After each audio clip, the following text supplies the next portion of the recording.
இன்றைக்கி நாம் பார்க்க போகிற ரெசிபி வீட்டிலேயே எக் ரைஸ் எப்படி ஈஸியாக செய்யலான்னு தான்.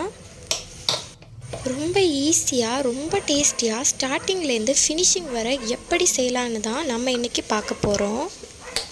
ஃபஸ்ட்டு ஒரு கடாயை அடுப்பில் வச்சுக்கோங்க.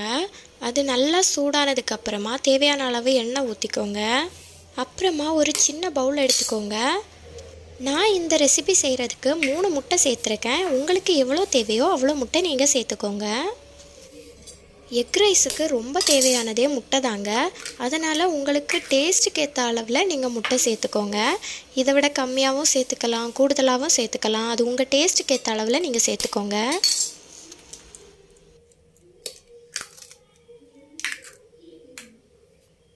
அப்புறமா தேவையான அளவு நல்ல மிளகுத்தூள் ஆட் பண்ணிக்கோங்க. எக் ரைஸுக்கு முட்டை எவ்வளோ முக்கியமோ சேம் அளவில் நல்ல மிளகுத்தூளும் முக்கியங்க. ரெண்டும் டேஸ்ட் ரொம்ப கொடுக்கும். அதனால் கண்டிப்பாக நல்ல மிளகுத்தூளையும் ஸ்கிப் பண்ணிடாதீங்க. அப்புறமா தேவையான அளவில் உப்பு சேர்த்துக்கோங்க. கண்டிப்பாக இந்த ரெசிப்பியில் முட்டையையும் நல்ல மிளகுத்தூளையும் ஸ்கிப் பண்ணிடாதீங்க. கண்டிப்பாக ஆட் பண்ணிக்கோங்க. அது ரெண்டும் தான் இந்த எக் ரைஸுக்கே ரொம்ப டேஸ்ட் கொடுக்குறது. அப்புறமா எல்லாம் நல்லா மிக்ஸ் ஆகிற அளவுக்கு ரொம்ப கலக்கி விட்டுக்கோங்க.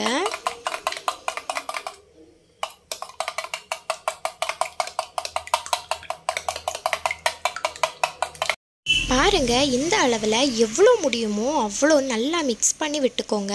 அந்த நல்ல மிளகு மொத்தமாக மிக்ஸ் ஆகணும். அந்த அளவில் நல்லா மிக்ஸ் பண்ணி விட்டுக்கோங்க.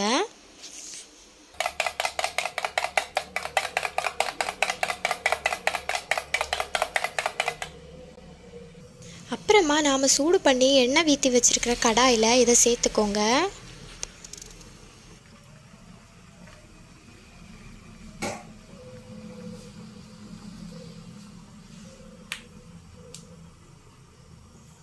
இந்த மாதிரி கொஞ்சமாக வெந்தும் வேகாமல் இருக்கிற டைமில் கொஞ்சம் கொஞ்சமாக இந்த மாதிரி பண்ணி கரண்டி வச்சு இலக்கி விட்டுக்கோங்க.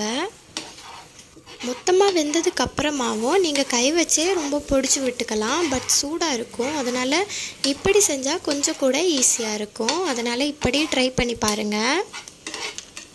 நீங்கள் கடாயில் முட்டையை ஸ்ட்ரைட்டாகவே ஆட் பண்ணிக்கலாம். ஆனால் அப்படி நீங்கள் ஆட் பண்ணி அதுக்கப்புறம் மசாலா சேர்க்கும்போது அந்த மசாலா எல்லாத்துலேயும் கரெக்டாக மிக்ஸ் ஆகாது. அதனால் நீங்கள் இப்படி ஒரு குட்டி பவுலில் ஃபஸ்ட்டே முட்டையும் மசாலா ஐட்டம்ஸையும் மிக்ஸ் பண்ணி விட்டுட்டிங்கன்னா உங்களுக்கு இன்னும் கொஞ்சம் கூட ஈஸியாக இருக்கும்.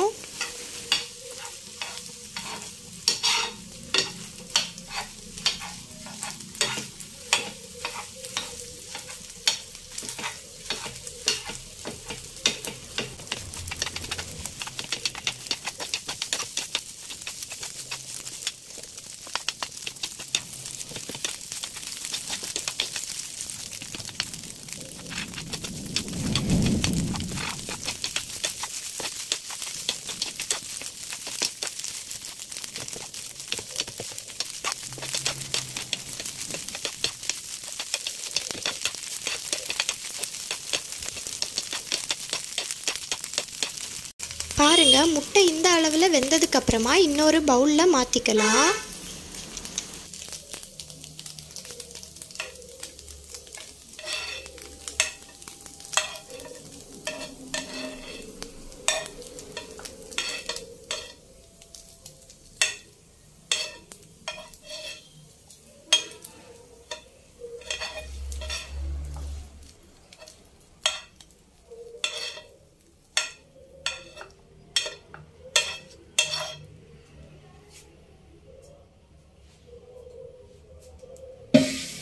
இன்னொரு பவுலில் மாற்றினதுக்கப்புறமா ஸ்பூன் வச்சு இந்த மாதிரி குட்டி குட்டியாக நறுக்கி விட்டுக்கோங்க.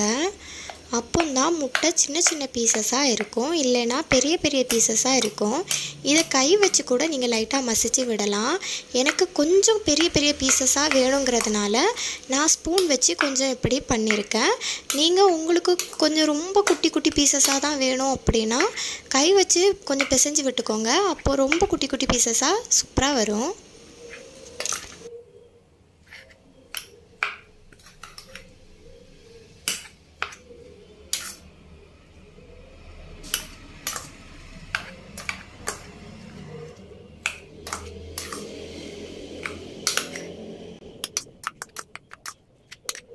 அப்புறமா இன்னொரு கடாயில் ஆயில் சேர்த்துக்கோங்க. உள்ளி தக்காளி எல்லாம் வதங்குற அளவில் தேவையான அளவில் எண்ணெய் சேர்த்துக்கோங்க. எண்ணெய் நல்லா சூடானதுக்கு அப்புறமா தேவையான அளவு வெங்காயம் சேர்த்துக்கோங்க.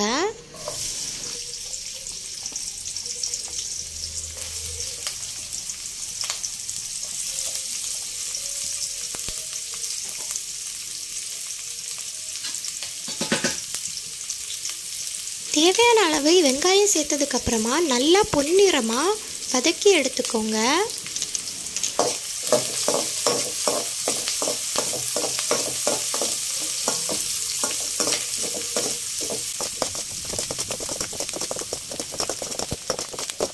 இந்த அளவுக்கு வதங்கினதுக்கு அப்புறமா தேவையான அளவு மிளகாய் ஆட் பண்ணிக்கோங்க.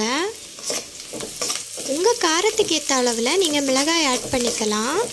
நான் மிளகுத்தூள், மிளகாய்த்தூள், அப்புறம் மிளகாய் எல்லாமே ஆட் பண்ணுறதுனால காரம் ரொம்பவே ஜாஸ்தியாக இருக்கும்.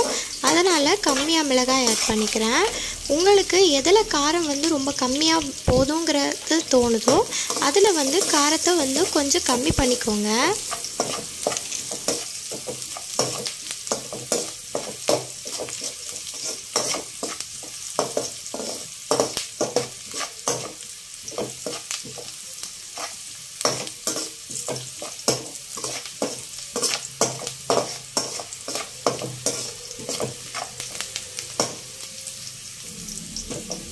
இந்த டைமில் தேவையான அளவு தக்காளி ஆட் பண்ணிக்கோங்க.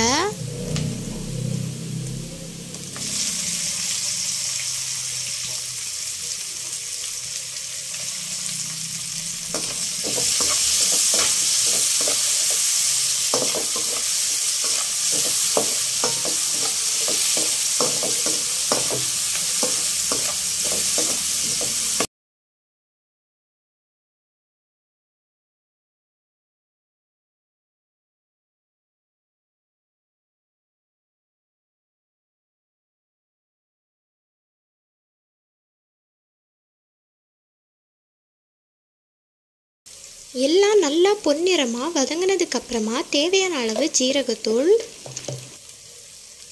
அப்புறமா தேவையான அளவு மஞ்சள் தூள், அப்புறமா தேவையான அளவு நல்ல மிளகுத்தூள், அப்புறமா தேவையான அளவு மிளகாய்த்தூள், அப்புறமா தேவையான அளவு இஞ்சி பூண்டு பேஸ்ட் ஆட் பண்ணிக்கோங்க.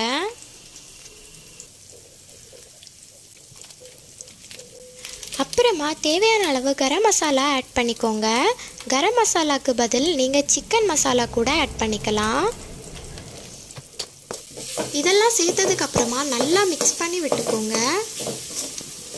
நாம் சேர்த்துருக்கிற எல்லா மசாலையோட பச்சை வாசனை போகிற அளவில் நல்லா வதக்கி எடுத்துக்கோங்க.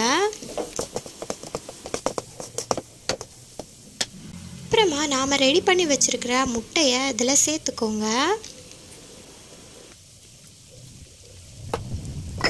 அப்புறமா முட்டையில் மசாலா எல்லாம் நல்லா இறங்குற மாதிரி நல்லா மிக்ஸ் பண்ணி விட்டுக்கோங்க.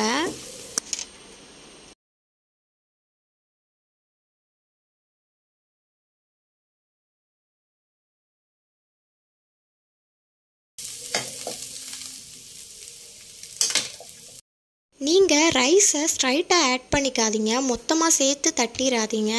கொஞ்சம் கொஞ்சமாக இந்த ஸ்பூன் வச்சு நீங்கள் ஆட் பண்ணும்போது ஒருவேளை நீங்கள் உள்ளி தக்காளி எல்லாம் கம்மியாக வதக்கி மசாலா எல்லாம் கம்மியாக சேர்த்துருந்தீங்கன்னா இந்த மாதிரி ஸ்பூன் வச்சு நீங்கள் மிக்ஸ் பண்ணி விடும்போது உங்களுக்கே அளவு கரெக்டாக தெரியும், இவ்வளவுத்துக்கு இவ்வளவு ரைஸ் போதுங்கிறது. நீங்கள் மொத்தமாக ஆட் பண்ணிட்டீங்கன்னா அந்த அளவு உங்களுக்கு தெரியாது. அதனால் கண்டிப்பாக ஸ்பூன் வச்சு இந்த மாதிரி ஆட் பண்ணிக்கோங்க. அப்போது உங்கள் தேவைக்கேற்ற அளவில் ரைஸை ஆட் பண்ணிக்கலாம். எல்லாமே இருந்து ரைஸ் கூடிடுச்சுனாலுமே எக் ரைஸ் வேஸ்ட் ஆகிரும், நாம் செஞ்சது வேஸ்ட் ஆகிரும். அதனால் கண்டிப்பாக இந்த மாதிரி ஸ்பூனில் அளந்து போட்டுக்கோங்க.